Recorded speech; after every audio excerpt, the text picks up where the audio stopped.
Hey guys, welcome back to more AFK Arena. In today's video, we're going to check out REM. Now, we do already have the Amelia video up on the channel if you want to check out Amelia. The reason I haven't got a face cam and the quality may not be as good, and also I'm splitting these up, is because I'm away and we're very limited with technology. So we're making the most we can out of the laptop and the Wi-Fi that we do have. So let's get into REM skills. I think she's going to be an absolute savage. The thing I'm most excited about REM is for in the future, once she comes to the garrison mercenary, I feel like she's just going to be like an easy option for everyone as an early game carry. Past that, I think she's definitely going to have like treasure scramble and PvP viabilities. And then it just depends how well she scales for late game PvE and stuff like that.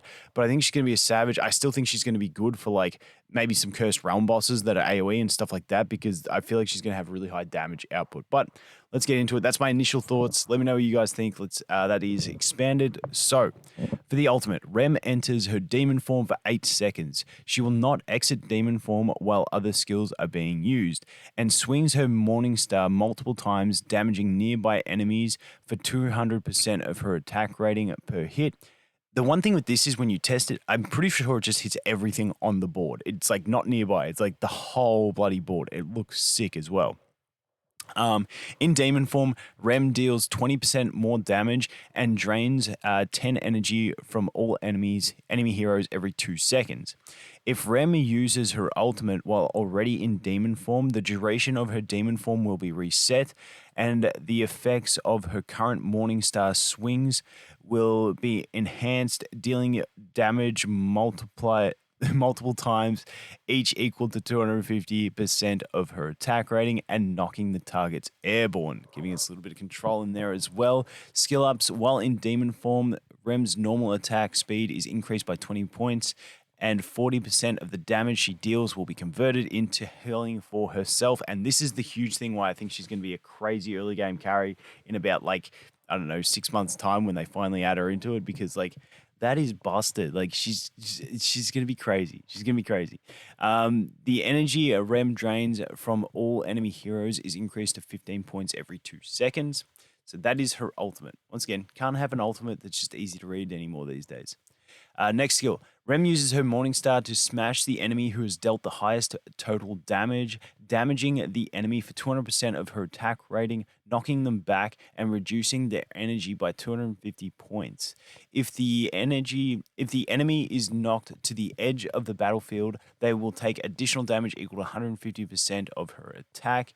And be stunned for 1 second. Now, with skill ups, we get some multiplier increases, and then we get the energy reduction is increased to 300 points. Not crazy skill ups on that one, not much to write home about, but still a solid skill nonetheless. Moving on from that one, the healing mana. Rem uses healing mana to heal the allied hero with the lowest health for 10% of their max health. The allied hero also receives a shield with 300% of Rem's attack rating. The healing mana's effects linger for 4 seconds, increasing the healing that the ally receives by 20 points. I'm not too sure what the fixed 20 points means. And healing them for 40% of Rem's attack rating every second. Skill ups, we actually get it up to 20% on the base heal, which is nice.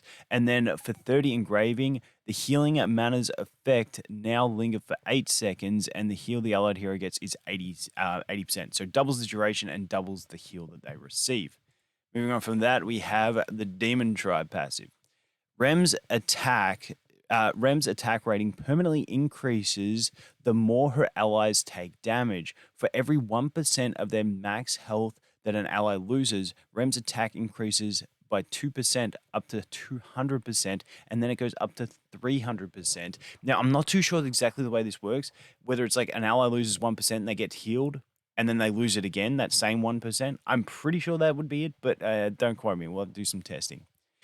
Next skill up: for each allied hero that dies, Rem permanently gains 10 points of haste. Nice. And then for the engraving, this is engraving 60. For each allied hero that dies, Rem permanently gains 20% damage reduction. Now, I don't know if this is multiplicative or additive. If that goes up to an 80% damage reduction, I mean, it's solid. We all know at endgame, you're still getting clapped super hard. But I mean, that's not too bad. So we'll have to wait and see.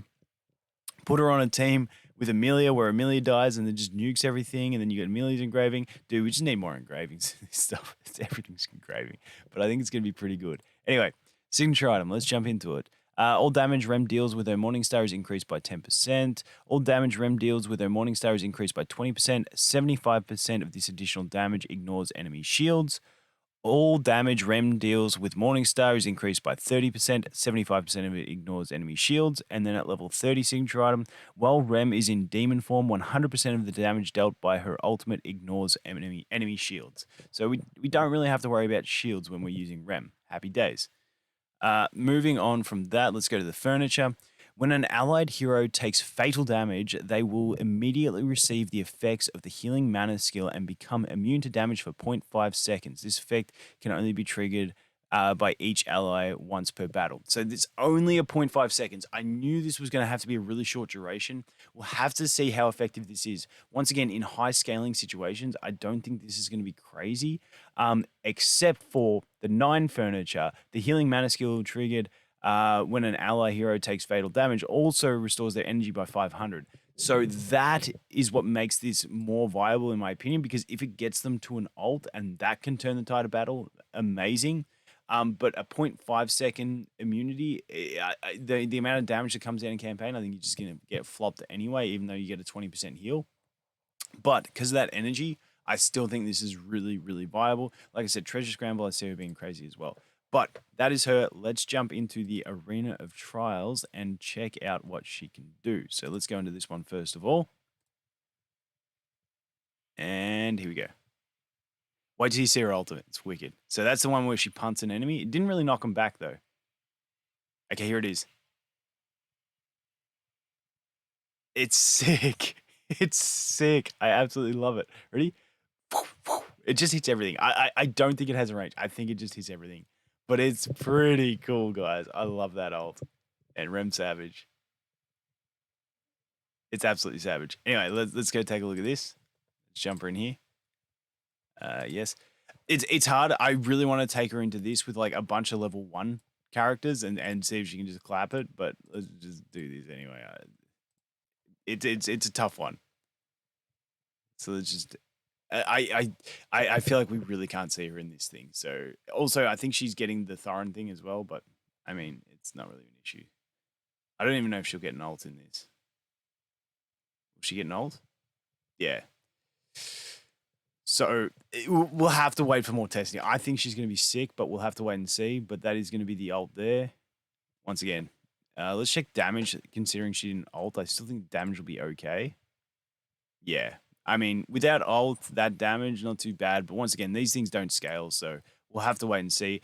But let me know who you guys like more. Like I said, the Amelia video is up. If you haven't seen it already, go check out Amelia. Let me know who you like more, Rem or Amelia at this stage. For me, it's one of those situations where I feel like I want to, like, I like Rem more, but maybe, like, for campaign, maybe Amelia is the more viable unit. But when we look into other modes, I think they're both going to be incredibly viable. I don't know. We're going to have to do some testing, but I'm pumped for both of them. Both feel really good, like really viable, and worth building. And that's my view at the moment. It could change, but let me know what you guys think. Anyway, thanks for watching. Hope you have an awesome day, and I look forward to seeing the next one. Cheers.